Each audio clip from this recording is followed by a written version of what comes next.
With me is Christopher Papa Smithy Smith, and if you guys are just tuning in, you missed a treat of a game here. Snake versus EDG, and EDG just looked so good. We use freight trains when talking about League of Legends. It wasn't just the Chinese freight train, it was the EDG freight train running all over Snake, returning the receipt after their loss in week 2. The first game, it was as one-sided as can be, but we're already well into the champion slate for game 2. We're smashing through the draft right now, so EDG going to swap over to the blue side, Snake on the red. We have Xerath, Azir, and Kalista, the same 3 bands, I believe, from EDG in game 1, and Vega going to be mixed in here. Nidalee and LeBlanc actually Snake's bands with a Rek'Sai already first pick again for Black Lolly. He apparently had to name change between games. Yep, no longer Fire Lolly. Wants to match the Tencent production and come through with Fire Lolly, with Black Lolly. I like it. Okay, at least now we know his name.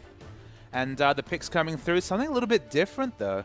They're considering between options, but very supporty. I wonder if this is going to be a certain Juggernaut. Yeah, this might be, let's protect the Crystal comp here. Ella going to go back on Jana, his favorite support it seems like, and Lulu can go almost anywhere. We've seen Bucker play it. I'm sure Flandre can play it.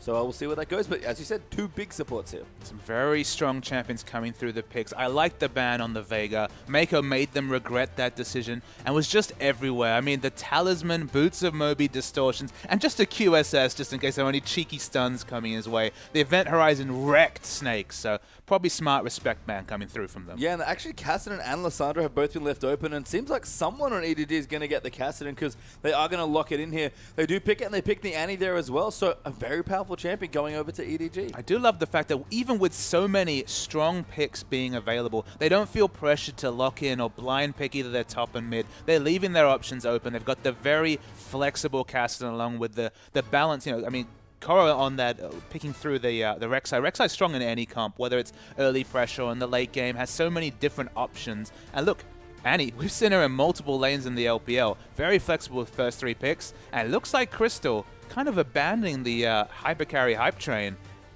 Maybe not. He's considering his options. Yeah, there's no way here, especially if they're going to be picking Nunu there as well. Wow. Snake, you mentioned Juggernaut already.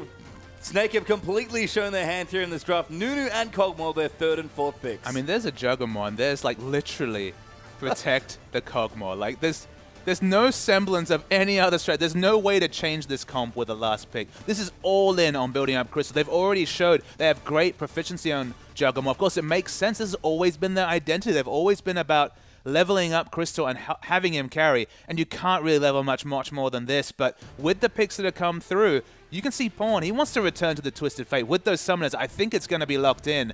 Best way to deal with a Juggernaut, make sure the game never goes late and nobody overtakes a game like Twisted Fate. Yeah, especially in the hands of a player like Pawn here. And Deft, still not getting a Corki ban. He's going to take it away again here. And EDG have a EDG to a T comp, I have to say. This just suits their style so well. I'm going to be very interested by the early rotations, though, Patient, specifically because Corki versus Kog'Maw is a danger matchup for Corki. He can definitely be harassed in this lane. Biocane Barrage ensures that positive trades come through for Crystal even before level 6, getting the extra burst from the Biocane Barrage. So you're going to have to really respect the Living Artillery. So you have to really respect the extra range that Kog'Maw has over Corki. Of course, big magic damage between the 2 of them, but I might even see a lane swap on the blue side, which you wouldn't usually expect in a Corki matchup against a champion that situationally is short range like Kog'Maw.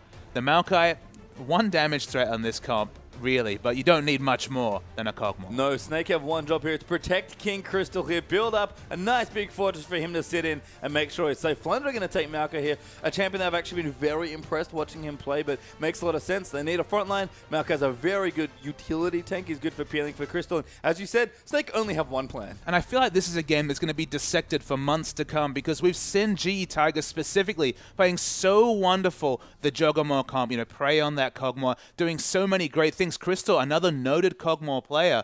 Not many teams have shown they have really a way to deal with the Juggernaut in the late game. Okay, this match might not reach late game given just how strong their performance was in the last one, but counters to the Juggernaut are at a premium, and maybe EDG has something to show us in that regard. I think the biggest question here is that Snake, you know, clearly had a very distinct plan when they picked for this game, and they let Kassadin through. So they're either happy playing against it, or they think it's not good against Juggernaut, because Koro is a fantastic Kassadin player. I mean, the best way to deal with Juggernaut is make sure that they don't get those big 2-3 item spikes across the supports and the Kog'Maw. If Kog'Maw can never build up damage, if the game ends at 25 minutes, you never get the purchase out of the very strong Juggernaut comp. So I have to think they're going to go for the early finish. The Kassadin, though, locks them into a little bit of late game flavor with that pick, but they've got Corki, they've got Twisted Fate, they've still got a very strong mid game. Yeah, it's almost Kassadin insurance there from Koro in the top lane here, and I think Pawn is probably the focus here for EDG's comp as well. Deft, almost always going to play well on a champion like Corki, but you know what? Let's let him do the talking. We're getting straight onto the Rift.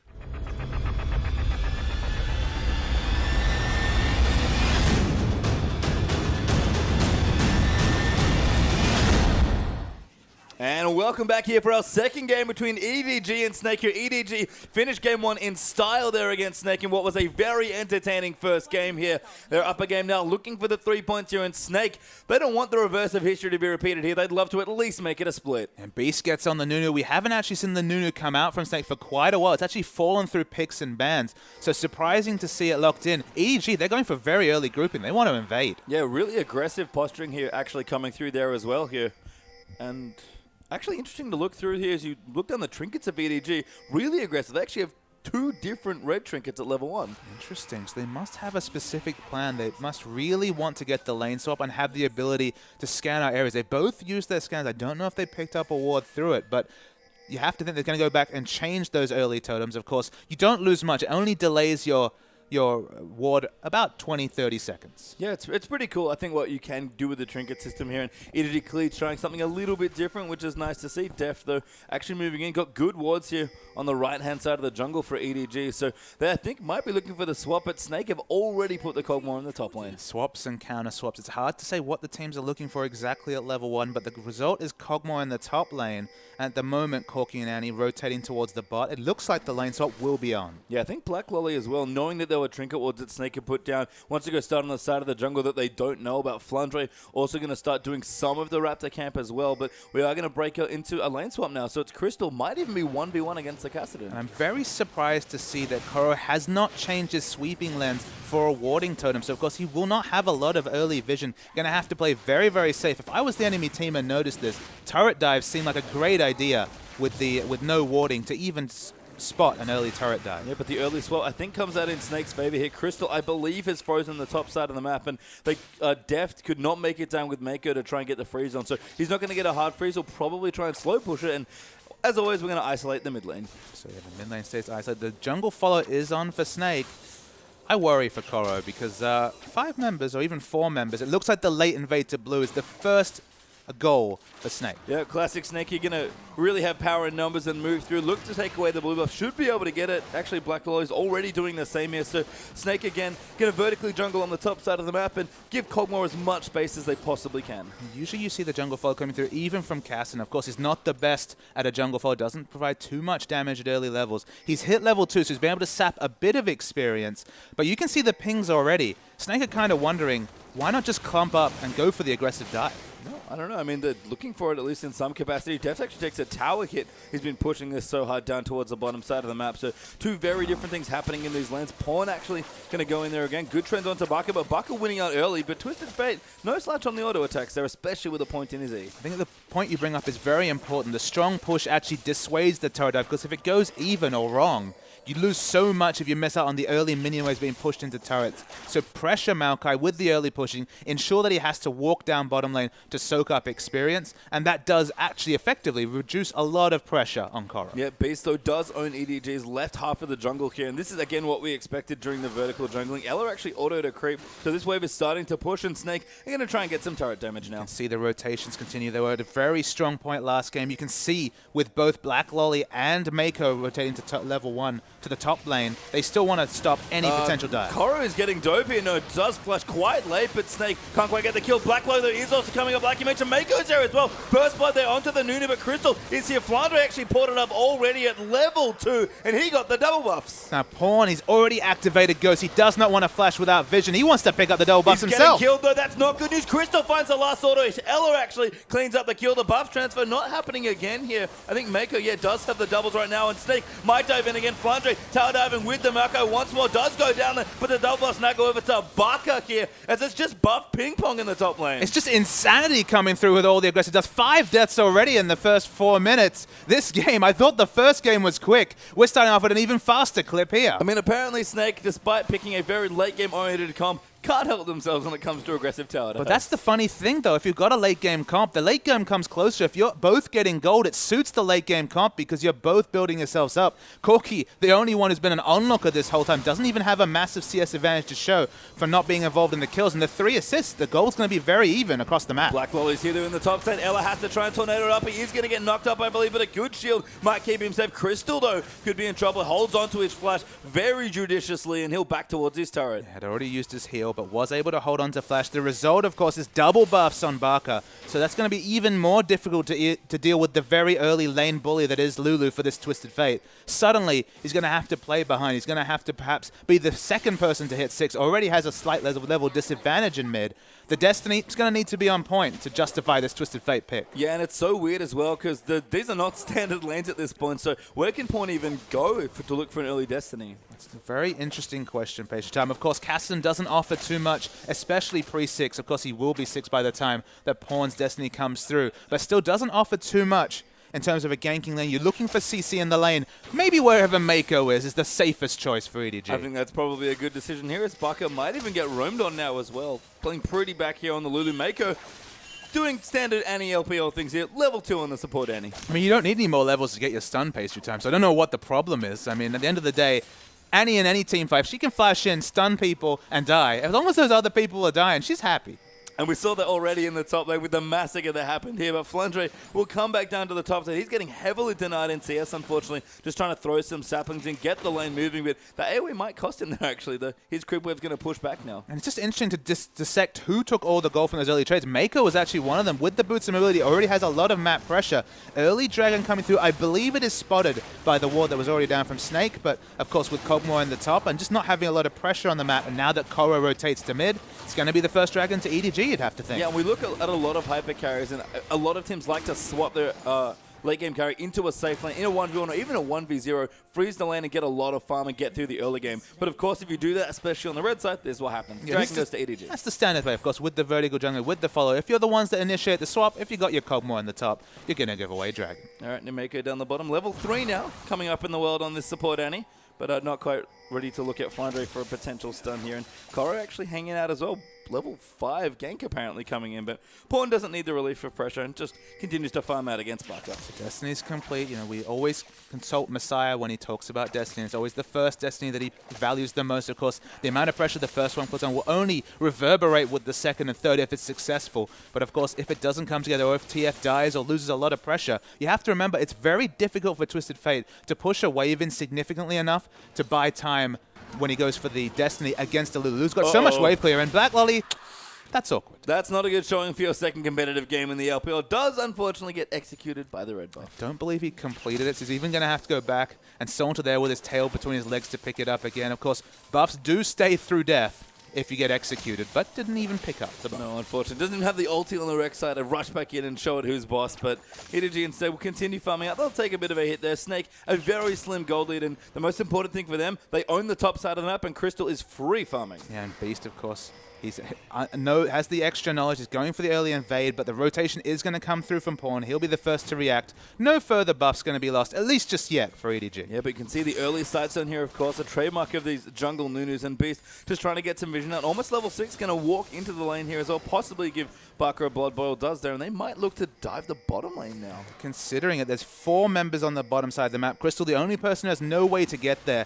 Even with their rotational play with this Nunu, remember, you do have Twisted Fate coming through. The Destiny's been popped. They know what's happening. That's really funny. They didn't even get executed, but actually Korra coming in. Beast pops his ulti there. That Ella goes down very low there to death as Pawn gets the first kill. Beast going to go down as well, and actually that goes to Black Lolly. Now Baka getting dove, and that's going to be a double kill for Pawn. Beautiful first Destiny by Twisted Fate. We always talk about the use of Destiny and the fact that Twisted Fate is so great to have on your team. Of course, if you're being invaded upon, if you're invading the enemy team, the Destiny has the real. Twisted Fates, they're always the first to react. And EDG in general, 5 members react to the aggressive invade. They pick up 3 kills. I'm pretty sure Def's Corki does more damage than mine, and they come out with a big advantage. Yeah, really strong stuff. And I was going to point out that it was funny that after Black Lily got executed, that they would go invade the red buff. Looked like a dive potentially there as well, but popped the Twisted Fates ult. He got a bit of vision, and it was better than they could have ever dreamed. The result, of course, is that Crystal does take down this top turret. Anything that lengthens the game is in Snake's advantage. Anything that gets this game later and later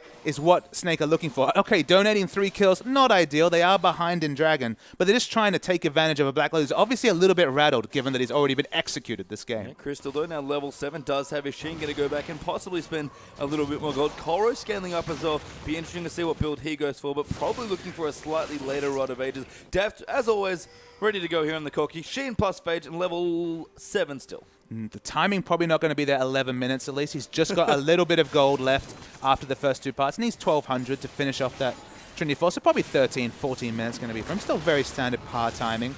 Pawn, he's the big benefactor. He's building towards a Merlinomicon, actually going for the big injection of AP right now for a bit more power with that nearly large rod. It will help his wave clear significantly. It's going to be the instant wave clear. Of course, you can throw that red card as the minions are breaking in a line, throw through the wild cards, and with this much AP this early, they're all going to die. Yeah, and that's kind of really what Pawn needs to do, is get the waves pushing and be able to get out of the lanes and influence the other ones. Absolutely. Against Lulu, who has so much wave clear of her own, still going to take a couple of glitter lances, whereas if you can get 1 rotation through, it's just more time for you to go to another lane, impact it, and walk back to mid without your turret falling down early. Yeah, so EDG up in kills, but Snake up in turrets currently, so a very even game, about a 300 gold lead there for EDG. Edward Gaming also have the first dragon, don't forget, and the second one's going to be back in a minute 50, so I wonder if Snake want to give this one up as well. It'll be very, very interesting to see that. Of course, they've rotated their top lane bottom, so the first indication is no if they've ended this lane swap that was coming through. Of course, they got the turret. They're safer now to have a turret to go back to, so it still makes sense for Snake to swap back.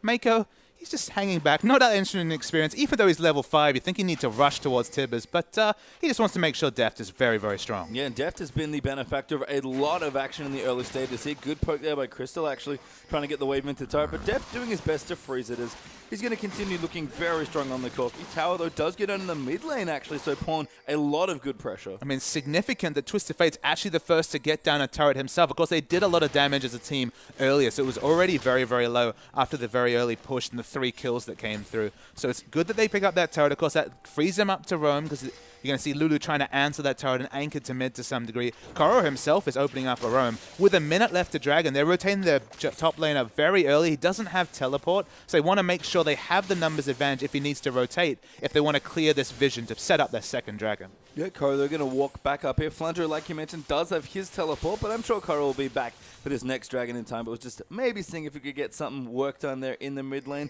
That is Juggernaut there, I believe, on base. Nunu there as well. So going for very supportive, very tanky build. It makes a lot of sense, of course. Only really AD. The only reason to pick up a warrior, the other famous enchant, will be just for those autos, those slaps coming through from Nunu. Doesn't really scale off AD, so smart to pick up the Juggernaut. No need to stack down the AP unless there was the unsighted Nunu with the massive ultimate. And yeah, they're just trying to clear wards. This is one of the strategic holes, though. Without teleport available, Nunu understands, just group with a couple of members and take down every ward and force the early roam from Koro. Crystal actually finished his Trinity Force now as well, so Snake might realistically be able to contest for this Dragon. I mean, actually, we saw Corki go back and not have enough gold, so a little bit extra gold for Crystal means that you're correct. It is a risk, even at this point. Okay, Crystal's not the same Trinity Force user as Corki. Corki's the best user of all the statistics and passives that item provides, but still, it's a significant item advantage. All the constituent parts are good. The Trinity Force completed is amazing. Yeah, Vision just going to get cleared out here now as well. Beast will team up with Bucket there to clear out a pink ward. They do have some vision. There's another good pink ward in that brush just to the left there as well, but Snake are going to look to start the Dragon. Going to need a pick here, EDG. They don't necessarily have an easy way to do it. Pawn does a lot of damage and has a lot of pokes, so they have to respect him. But look, Crystal's already doing a lot of damage. This is one item on Crystal. Yeah, and he's going full Juggernaut, staying in the front line, getting aggressive towards the carriers and forcing EDG away. So we use this Juggernaut term quite a lot, and people might wonder, okay, it's just to protect the Cogmore, right? But the big thing about protect the Cogmore is it's always about defensive positioning coming out from the Cogmore. The Juggernaut opens up aggressive positioning from the Cogmore. He goes to the front. Any skill shots come up onto him. So many defensive peel utility ults coming through from his team that he'll still survive. They want people to focus the Kog'Maw because they have the help to build him up and be that strong frontline damage threat it can be. Yeah, and look, those ultis going to be aimed at Kog'Maw anyway, so might as well put him where he can be seen. Absolutely. And now Dragon going to get aggressive on the Scuttle Crab, going to go down here as well. But Snake, sorry. Well, Beast and the rest of Snake going to look to try and contest for this Dragon. Pawn is off to the side on the Twist of Fate. Can, of course, provide vision, if nothing else, with his ulti. Deft chunking out people as well. But Snake, still with an item up here on Crystal, have to try and contest now, I think. I can't demonstrate how important it is for EDG to get this next Dragon. Okay, it won't decide the game, but you give any advantages, you cede any advantages to a Juggernaut comp, you give them any sort of parity on turrets, on Dragons. It just gets them closer and closer to what is such an oppressive late game for them. Teleport comes through actually from Flandre. He goes to the top lane. I guess that just cedes the Dragon to EDG. Yeah, that's weird. I thought they had a good angle for it, but EDG is going to take it. An elongated dance around the Dragon.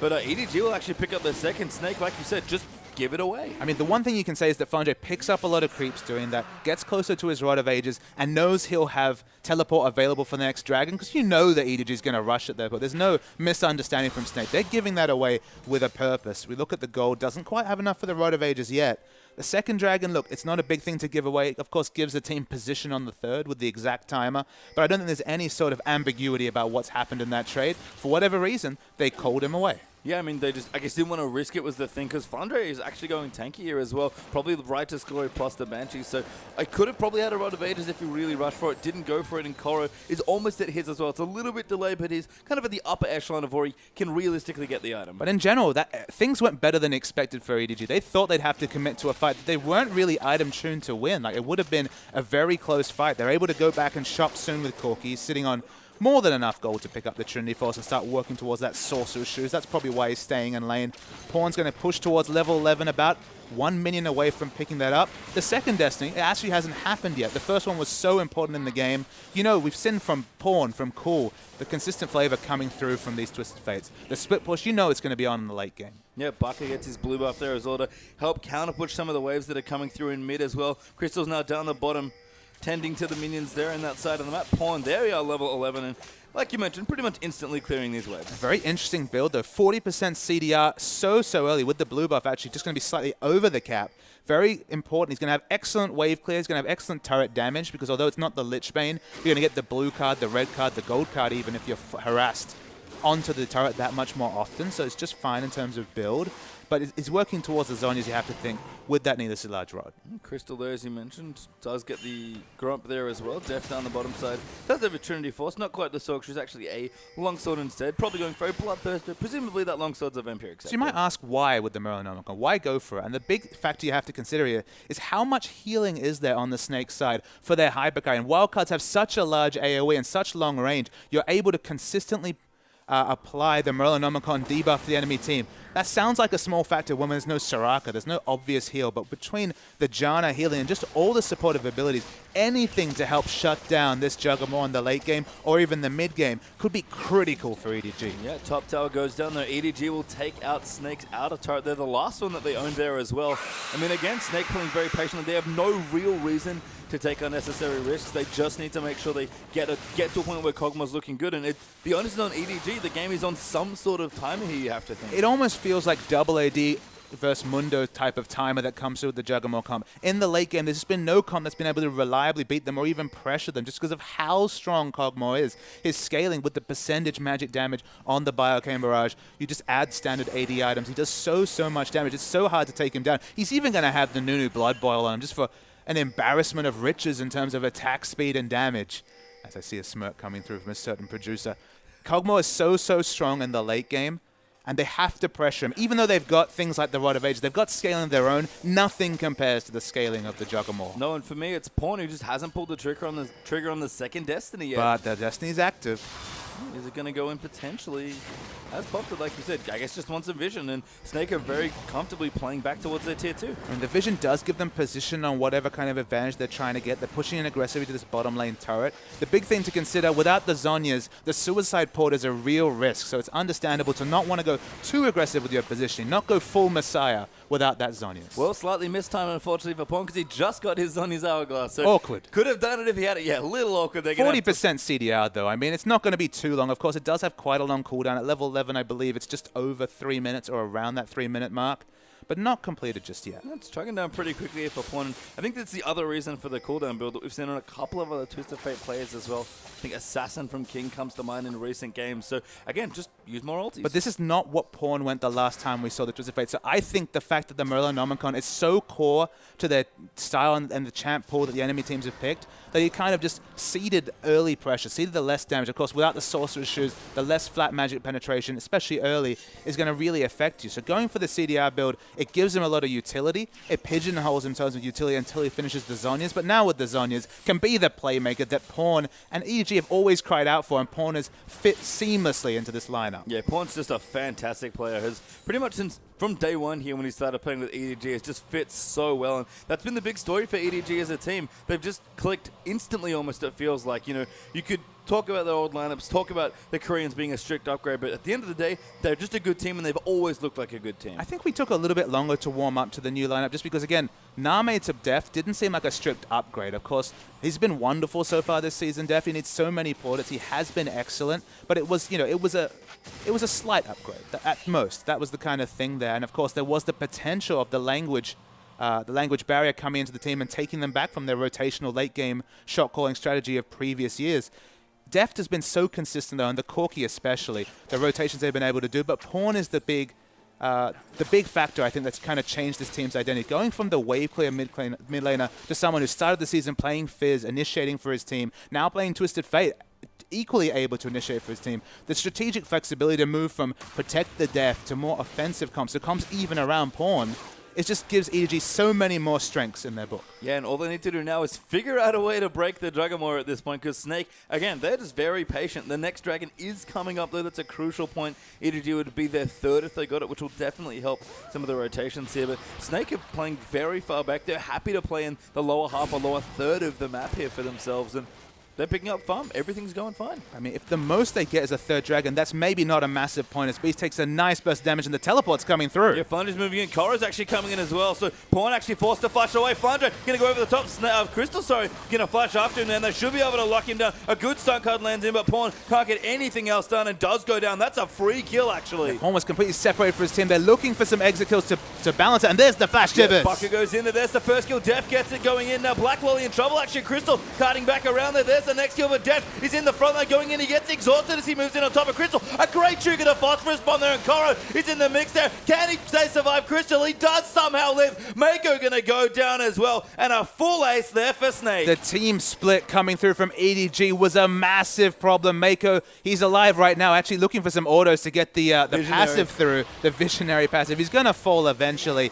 You couldn't kill the Kog'Maw. Fighting on all those chokes with no wards down. The Destiny was available, not used to even grant vision. I can understand it's such an important team fight cooldown, but they kind of needed it. They got vision juked so extensively it forced the overly aggressive Valkyrie coming through from Def.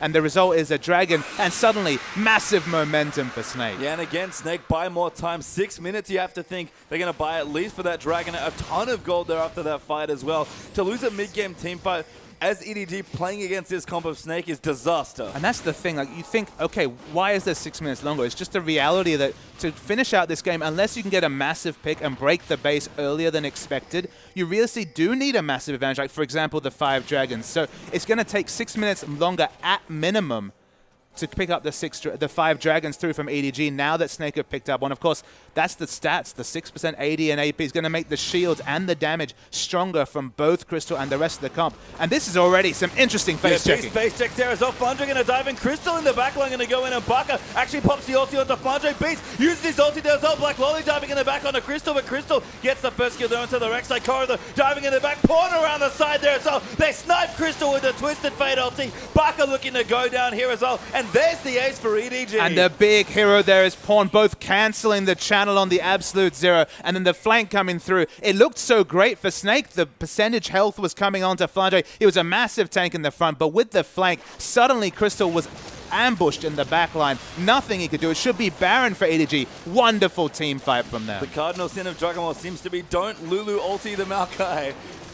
The cooldowns are there to use for Crystal. Any fight that you don't get to use them on your Kog'Maw is a fight that just goes a little worse. Although people are getting executed by this Baron. Actually, a lot of people. Pawn even has to use his on his Black Lolly, saves the day there, and they do finally get the Baron. The last revenge of the Baron pastry time. So often slain with nobody taken down, but pick up to us. We see the replay. This looks great for Snake. Watch when the Wild Growth is used on Flandre. Suddenly everyone's chunked down. You're like, oh my goodness, EDG might lose this game right now. But suddenly it's so different because once that big cooldown's used on Crystal, he's a sitting duck the moment that he's back. Nothing he can do against the Twisted Fate coming through, and that's the important factor for Snake, and that's the important factor for the Juggernaut. Always have the Kog'Maw at the front. Of course, when you're face checking, that doesn't make sense, but you can see the reasoning. If any of the cooldowns are not used on Crystal, if he dies partway through the fight, the start of the fight, you can look down this Snake lineup. There's no other damage. No, it's just Crystal here, the king, who is trying to put the team on his back. He does have a few more items coming in that last fight. I mean, we criticized Barker a little bit for not being able to ult Crystal, but he was just out of position in that fight. Couldn't add shields, couldn't add anything. I mean, it's hard to be in position when it's a gank brush, basically, there. There was not too many things they could do, but you can see how Twisted Fate is actually a very important champion against this Juggernaut because he always has the ability to go in aggressive. Whether it's going in aggressive with the Messiah-like plays and the instant Zhonya's, whether it's getting the red or gold card in the backline, he's someone that can ambush Kog'Maw wherever he positions, whether it's very aggressively, whether it's very conservatively. And I do like the Twisted Fate and the reactions coming through with the Merlonomicon. They have ideas of how to deal with the Juggernaut, but it's still 25 minutes in. They're still building up gold. They don't have a big enough advantage, and there's no reason that Snake can't take this game in the late game. Yeah, they've kind of kept EDG at arm's length here a little bit, just getting things moving here. We do actually have the Bloodthirst to finish now for Crystal, so really putting the Juggernaut part of the Juggernaut comp, I guess, in. Lots of life shield and a good shield there as well. And it's interesting to see the Blade the Ruin King coming through from Corki. Of course, some people tilt towards this item second over Bloodthirst. It almost always is the Bloodthirst to pick up from Deft. He realizes there's a lot of health stacking coming through on the Snake side. A lot of magic resist being built. Picking up the Blade the King for a bit of self-peel, for a bit of percentage damage onto this Beast Flandre frontline. And of course, the Wild Growth just amplifying the health statistic. Blade the Ruin King might actually be doing more work than the Bloodthirster in this situation. Yeah, and the Baron buff doing work there. EDG just managed to pick that one up, but do take a turret out in the bottom side of the map as a result. 4-2 now in those objectives, and EDG creeping up in gold. 6,500 gold ahead now. It's not enough pastry time. That's the one thing I've learned about the Juggernaut combos. It's never enough gold until you break the base. Getting down an inhibitor is the major factor, because you look at the amount of wave clear coming through from Snake. It's massive. I mean, Crystal not tuned for wave clear perhaps, but of course Lulu does so much wave clear. There's a lot of help from Maokai and Janna. There is significant wave clear coming through, so breaking the base, that's the big thing that EDG want to do. The Baron buff, it buys them a lot more map pressure, but until they take one of those inhibitor turrets, they're still going to be wanting more. Yeah, so our next pressure point, you're actually going to be the Dragon coming up. A minute 30 there for that one would be EDG's third and Snake's second for the respective teams here. So Dragon up. I mean, again, EDG have had trouble forcing Snake out of their base and trying to fight them, but Dragon's the next best point for them to actually pick a 5v5. Their base is such a safe place to retreat, to buy time. Again, the game is still on a pseudo timer. It's not Mundo. It's not Double AD versus Mundo strictly, but Kog'Maw's so strong in the late game. Going for the Bloodthirst just for a bit more insurance. Of course, gives him lifesteal, does have the potential to get through an assassination, as long as he doesn't die instantly. And look, to be honest, with the cooldowns we've talked about, it's so hard to take down this Kog'Maw instantly, and then can just heal up after the first round of spells is complete. It delays the big damage at this point. Of course, Bloodthirst the second, not going to be doing a big amount of damage like Infinity Edge, like any sort of Phantom Dancer or Static Shiv, but it makes him that much more safe in fights, and he's still the crown jewel of the Snake lineup. Yeah, I think Crystal's going for Last Whisper third as well, simply because he has to get it at some point, I think is how he feels. I mean, there's no major armor items yet here in the EDG lineup, but Crystal's sort of priced into that item third. I mean, you say that, but he still has an item slot with the pot, so of course he could just pick up a BF sword and work towards Infinity Edge. Of course, it's a bit, once you pick up the pickaxe, you have the option, you have the flexibility, so there's no reason not to pick up the pickaxe. It's going to be an Infinity Edge and a Last Whisper eventually, but I think at this point, no rush to pick up the Last Whisper. No real armor items completed. They just want to deal with the latent damage of the magic damage of the other four members and explode this little catapult. Ooh, Dragon is back up very soon. 3 seconds left is Snake moving into position actually on top of the Scuttle Crab. Good ward there as well. Ella will clear out the very sneaky EDG ward there in the pit. Crystal going to take out the Scuttle Crab. No, can't quite do it. Deft actually going to move in. Beast moves in. He really wants it, and they do manage to pick it up. They do manage to pick it up. It was only a small amount of damage to take it down, but that Scuttle Crab deceptively tanking in. Black Lolly's in the middle of a lot of members as they're not committing to anything. The teleport is used, though, and so is Koros. Flunder's pretty tanky. He's actually got Spirit Visage now, and Black Lolly's still going to get caught out of position here. They're going to run in on top of him, but they don't want to commit too hard, it seems like. But Black Lolly taking a bit of damage. Nunu doing some work here, but Crystal buddy up, and Koros set up a beautiful flank around the side. Flunger dives in onto Mako. Snake are trying to split them up, but they don't want to get too split here. Flunger now going to get aggressed on in the back there. Crystal does get the kill onto Mako, and Beast off the side, zoning the pawns in the backline. They've got to try and get to him. Crystal gets dived on, but he flashes up beautifully out from under it. Pawn though gets the kill onto Barker. Black Lolly in trouble as well. Just a 1-for-1 so far. Yeah, fighting on so many frontiers, but Flanjo re-engages. He dives in onto Kari. That's Beast going in the top as well. Cassidy so low here. Crystal chasing him, but he's out of mana. Needs the W back though. Does get it. Pawn. Beautiful's on his Kari though, going to be the next target. There's a kill. The second coming through as well. 3-for-1 now. Might be more, and Snake win the big fight. But that's the second time that Snake have been fighting with the terrain advantage. The second time EDG have been forced to fight and bite spots. It's going to be Black Lolly falling down. They're not going to stop with this turret dive. Spit on there as well for the next kill. They get another one there as they complete the ace. Kind of Mako still alive, but Snake will get another dragon. And suddenly Crystal is 8-1-4, and the EDG game plan is in tatters. I feel like they just felt forced to engage because Black Lolly was caught in no man's land. The new member on this lineup, they went for the flank, but this is the second time they fought around the same terrain. The enemy blue buff, and they were juked. There was never any ability to get any sort of damage onto Kog'Maw. He lived very healthily with the Bloodthirst or Lifesteal especially. They went for the assassination with Pawn's ultimate. It's just not enough damage though. And Pastry Time, second team fight loss, now even in Dragons. The moment this game gets even in gold, it starts to fade away for EDG. And it's kind of fading a little bit now as well, as Crystal even picked up a blue buff there in the last little exchange. And thankfully for him, Arcane Barrage no longer costs mana. Forgot about that one there. So was able to use it freely despite being very low. Bucker split pushing out on the top side of the map. Now there's a Fiendish Codex actually in his inventory currently. And Crystal decides for the Never Die build. He's got QSS, even the Alacrity boots for a bit more move speed. Of course, he was probably going to get the Whimsy coming through from Lulu, stacking AP anyway. Going to be a very, very fast Void monster, but with the QSS, the Alacrity boost, now the Last Whisper, he's basically got the cost-effective poke build. He's still got a lot of lifesteal. He's going to shred through whatever armor, so of course it future-proofs him in terms of the armor that's going to be built up on the EDG side. And suddenly, I mean, even Deft looks like he has no answer. He's working towards the Last Whisper himself. Yeah, I mean, future-proofing is a great way to put it here for the Kog'Maw, but simply put, it just gets better here for Snake. Crystal's at 3 items, and this is his springboard, I like to think, for late-game carries. Once you get to 3 items, especially when you have lifesteal in the mix as well, it only gets better for you from that point. It's one of those cases where, okay, Last Whisper, he would have preferred an Infinity Edge perhaps, but he used all his gold at the same time. It's such an efficient spend to have so much defensive stats between the Alacrity boots and the QSS, and had enough gold to finish the Last Whisper. Probably not enough to pick up the BF sword unless he sold his Dorans, but no rush to do that. And look, the build, it's not ideal, like it's not optimum damage, but it is a very, very safe build for the crown jewel of Snake. Yeah, and Infinity Edge is coming, don't forget here. That's Crystal's next big purchase you have to think as we look through the rest of the items. We have one Mikhail so far there for Ella. Crystal doing what he's supposed to do here, just running forward and Wing Koro. I mean, you say running, he moves so fast with the Whimsy. Pawn is trying to create map pressure, but you see how fast he has to react. He started walking towards the bottom lane wave, just to cause a bit of map pressure. Of course, that's what we've seen from Cool, from Pawn. It's just being a nuisance, split pushing with Twisted Fate. But this Snake lineup can dive. It does so much damage. 1 W, doing half of Mako's life. And you just can't protect these structures. And I love that Crystal isn't even hitting the tower with his W up. He's actually running past it and just trying to auto people. I mean, at the end of the day, if Crystal's cursing one thing, it's the soft movement speed cap, because he's got the Blood Boil coming through from Nunu, the Whimsy, Janna's passive, so much move speed coming through from his allies. He's going to be moving around these fights at lightning speed, and there's just so little you can do if you're EDG. Yeah, I mean, they're just...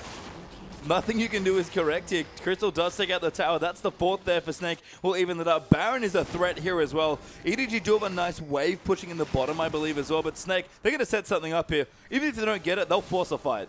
I don't understand how you can die with Mikhail's Crucible being finished. The QSS comes through. It's already quite speedy. We've mentioned that. But then the Whimsy, then Janna's disengage, the extra Blood Boil coming through, even the shield coming through from the Locket of the Iron side. Because why not? He's so tanky. He can be in the front line. Jugglemaw's good for a reason, basically. It is indeed. And Snake are the team in the LPL that looked to play it. They had a game on, I believe, yesterday, in fact, where they got a win, but it looked a little shaky. But it wasn't quite as one note as this comp. There's not even an argument of damage in this comp. When OMG ran the comp, they were like, all right, just give Cole an assassin, whatever. He went Zed in the mid lane, kind of unsettled the whole comp. This is one-minded. This is what Starhunt World Club wishes they've been running the whole season with Name. They can't do it just yet. Maybe next week is the rumor. But Snake, they're performing it to a T. Yeah, and Snake just looks so good with this comp as well. Clearly have done some of the homework, tightened it up since the last time we saw them play it. And Crystal, just such a good hyper carry player. Looks so comfortable. I mean, he's already looked comfortable on Cogmore. He was playing it before it was cool. And looks good now that there's a full comp built around him. Suddenly I want to see a hipster Cogmore skin. As I'm looking at the CS values coming through, Cogmore's the highest. That's pretty good if you're Snake. But Twisted Fate's been just fine. He's still able to one-shot the minion waves. That's an important thing. He's creating a lot of pressure, but realistically can't walk up to Flandre, especially once Flash is up and Flandre in a few seconds. The pick potential still exists. Very speedy Cogmore, you have to remember. He's able to rotate around the map very, very fast. Not yet 3 dragons for either team, 2 apiece. I mean, add 5% more move speed. Why not? Just throw it all in there. Yeah, love that you mentioned that, because that's our next tension point in this game. A minute 30 now till that next dragon does come up, and the Baron is a big threat as well. We're 35 minutes into this game almost here, so 2 big objectives on the map, and Snake, you know, they're looking good. They've got a good, not advantage, but they've got a good position right now in this game, but they still have to be very careful. There's not any real deletion damage to speak of, though, Patient Time. Who is the person that's going to get onto this Cogmore and explode him? TF doesn't have the items to do that yet. With the Lich Bane getting a bit closer, but with all the peel, the wild growth, the linear engage right now, even if everyone suddenly flashed onto Cogmore, there's so much disengage and extra health and shields to give him that you just don't have the damage to burst through him with 1 rotation of spells. And if he's able to start auto-attacking, we all know how these team fights go. Yeah, and Crystal's actually not going to go for an IA that I thought he might get. He's actually got a Static Shiv as his 4th item. I mean, there's a lot of extra power right now. Of course, he's going to be item capped very, very soon, Patient Time. Don't forget that. So he's going to be able to switch through between the items. I mean, stacking attack speed is probably not the ideal, but it gives him a lot of power right now. And he can just go and do plenty of damage in a fight. Flandre tying up Pawn in the bottom side of the map as well. Black Lolly, the in eats some damage and just take a couple of chunks there. About 150 of his health taken off there. Just trying to see 2.3 attack speed, and that's without Blood Boil running. That's a little bit scary. So it's going to be very close to the attack speed cap, you'd have to think. We're at the 2.3, 2.5 being the hard cap. He's starting Baron himself. They're not worried at this point. The Destiny is active. They're aware of this Baron. They are as well here, but Chris are going to turn on Black Lolly, diving in the back there, but the Juggernaut is just so tanky here. Flandre actually moving into a great ulti there for Beast to zone them off. Mako getting chunked down as well. Pawn looking low there as Crystal just cannot die in this team comp. They're diving in. So it actually they do the damage, but it's not enough. The ulti from Johnny coming through. Jeff really wants to kill, and he does manage to get the shutdown, but it'll cost him his life as a result. Gets a second kill as and Koro is cleaning house here. Ella trying to dive away. Koro gets the double there as he takes out Ella, and Flandre actually might be able to kill him. 8 people dead so far. Only 1 more can live, and Koro is the last one standing. Koro is actually the last person saying not a lot of damage, but enough to take down the Kassadin. Finally, Crystal dies, but at what cost, Base Time? That's the big issue you have to talk about. Not sure if they're going to have all these summoners available to repeat that in a few minutes' time. Okay, Crystal's Flash and Healer down, but the cooldown on the QSS, the cooldown on the Mikhail is going to come up soon. They got what they wanted, but it's not enough to get a big victory. We're going to see the replay coming through. The Destiny was activated first, so Black Lolly takes a lot of damage before the fight starts. Instantly dies, does the Lulu, of course. Wasn't able to use the wild growth on the priority target once, but Crystal's position is very, very safe at the back. It requires Deft to basically go full hero mode to pick up the kill. That's Flash, Valkyrie, all used, puts him in harm's way, will die. 1-for-1 Deft for the Cogmore. That's just fine, to be honest, given the team comp they're against. It requires a lot on Koro, having the mana, having the items to do consistent damage, but Flandre, too tanky, will take down Koro eventually. I guess that gives EDG a bit of hope, specifically when we see the Void stuff coming through from Koro. Maybe he'll be able to do the consistent damage, but someone needs to kill Crystal. Yeah, this Dragon actually going to get low here as well. Black Lolly might entertain a Celia. Going to dive in the back. Nunu, though, is able to pick it up, and now Black Lolly going to get chunked out of this one. 5v4 now for Snake, and they get the 3rd Dragon. It's just not worth dying, Patient Time. Having 5 members against 4 for 45 seconds to contest a 3rd Dragon is absolutely not worth it. And suddenly, Baron becomes the easiest objective in the world to pick up. Yeah, Snake going to rotate in for it there as well. Flandre very large on the Mako. Looks like he's chugging an elixir of iron here. And Snake will just clean out some wards, and they'll either start or bait Baron. Pawn does use the ulti. Good use of Depth of Vision, but that only works once. In fact, they're going in. Flandre now going to dive in onto Mako as well. Going to get low there as Flandre is just so deep in the back. Koro getting chunked out from afar by Crystal's W. Flandre gets the next kill. Now it's 5v3. Yeah, suddenly fighting in a tunnel with Righteous Glory Maokai right at the front is so easy for Snake. Black Lolly will be up in 6 seconds. He's able to use his ultimate to get close. Doesn't have a tunnel right next to the Baron, though, and you have to think it's all going to fall down. Twisted Fate and EDG rotate to pick a turret in the mid, but I think it's going to be Baron. Yeah, Baron is going to go down. The turret is a small consolation there for EDG, but that's not really enough here. And EDG, they're kind of running out of options here.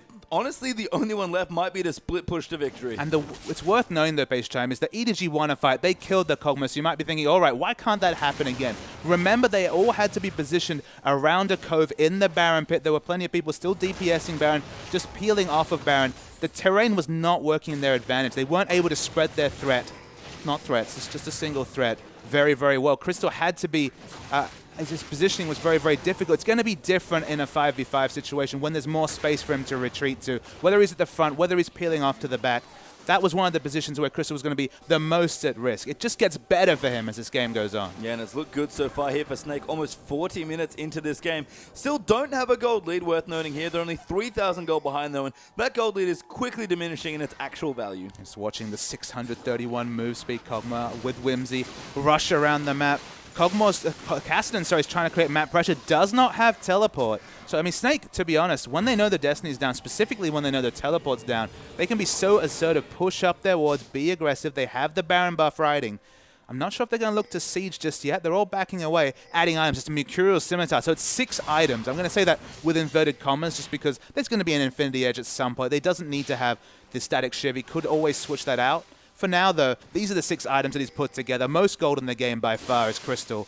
And Juggermaw's in full swing. Pretty scary to say this is his first 6 items here for Crystal, which is effectively what's going on right now. EDG, again, still decent damage here. Pawn actually has basically full built there as well on his Twisted Fate. Deft has 4 items with good damage coming through. Is that Crystal? Actually might have been caught here. Ella going to come in, and Korra just almost gets deleted by that Kog'Maw. He's forced to get out there. The slow will follow him, and Crystal going to try and snipe him. A good Rift Walk keeps him safe for now. Black Lolly actually does get Ella, so Snake will come in, and it's 4v5. In the transition, it's 5v4. Of course, Korra won't be able to influence this fight. Has teleport soon, but Pawn's been caught. Yeah, he's got slowed down there by Chilling Smite, plus the Snowball. Even the ulti going to come in as well. Pawn will use the zonies, but he won't live for much longer.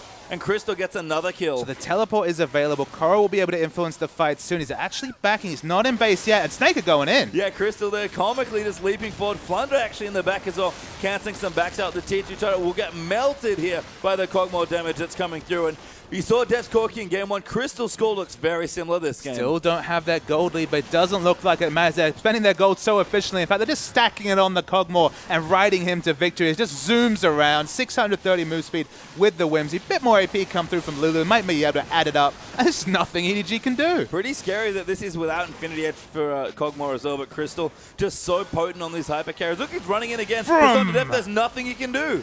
There's just no counterplay. I can hear vrooms around the room as he's doing a lot of damage to this structure. Of course, the Siege Minion doing a lot of damage too, and that's going to be the inhibitor turret, and you'd have to think the first inhibitor of the game. I mean, the whole point is you cannot stop the Juggernaut once it starts moving, and Juggernaut has started moving. I mean, it started rolling pastry time. It's going fast, but here comes the engage. Yeah, ulti to Crystal. Black Lolly there gets killed instantly. They're deaf now. The next target is old Mako. Gonna pop his talisman and try and get up at Crystal. Almost unrelenting in his pursuit. Koro gonna move in as well. Beast gets low, but a good shield from Ella's gonna keep him safe. Flundering in the backline. Going to try and make a difference. Gets low as well, but the heal's now coming in as well. Crystal still alive, of course. Mako almost gets 3 shot there and actually will go down to a great placed ult there by Crystal. And Kog'Maw's just taken over. But the Destiny's been popped. I don't know if there's a Destiny that can get a kill, but Korra's going in himself. Good ulti there by Ella as well. Crystal still at full health there. They have to kill him in 1 round, and they just can't do it. Korra going to get locked down there by Flunger. Crystal chasing Pawn now, going to get the kill. The Zonies comes in. That actually might be enough. No, it's not, and Pawn goes down. Korra's the next to fall. Deft wants it so bad. 16, 2, and 8. Nothing Deft can do. This was the position Deft was in the last game. But when you're so set up to succeed, it looks easy from Crystal. They're just able to take out another inhibitor turret. Deft has to respect the Biocane Barrage range. To be honest, the only thing Crystal could do is a bit of CDR to get that Biocane Barrage available a little bit. It's only when he gates himself with that ability on cooldown that he looks mortal. I think Ella might buy a Zeke's Herald here. I mean, that's all that's left, right, to make him bigger. We're running out of items to make the Kog'Maw any bigger. I mean, yes, Infinity Edge can come through for Crystal. That might be the swap, but how much gold does he have, actually? That's very stupid. 3,900 gold in the bank. If only he could donate it to some of his teammates. Give a Zeke's Herald away. You know, give a bit more AP to Lulu to get the Whimsy faster. Even Janna pick up a bit of AP and get some more scaling going on the AD coming through from the shield. I wish we could snapshot just if you gave all his buffs in the open what he would have. And I see you smiling. They did it again. Snake have double Locket and double Mikhails, fully committing to protecting King Crystal. And that's the thing about Beast Nunu. I find it hard to believe that he's only played it the 8 times, 7-1. We haven't seen it for a few games. But the build flexibility, you can build whatever the hell you want on Nunu once you get tanky enough. Has the Mikhails now. It's not for Draven this time. It's for someone who can be aggressive with his positioning. It's just another heal. And by tanky enough, we of course mean he has a Thorn Mail and a Ninja Tully, because that's about as tanky as Beast is getting apart from his Sightstone. Kog'Maw has swapped out a couple of items actually. We got more attack speed, Fan Renata, and Blade of the Ruin King. I mean, like, he doesn't need boots, Space Jam. He's losing on he a sold bit the of flat boots. movement speed, but he doesn't need the boots. It's reminiscent of Keith McBrief and his double Phantom Dancer. It doesn't quite have double Phantom Dancer. He has every offensive item. He's got Whimsy, he's got Janna passive, he's got so many movement speed augments. He's working against the cap anyway. He's crashing against it so hard. Why not make it easier on yourself? Yeah, sure. Missing out on boots here in this comp as Crystal now gets a red buff just to make it even scarier. Baron back in a minute 10 here as well. And EDG, they just can't kill the Kog'Maw.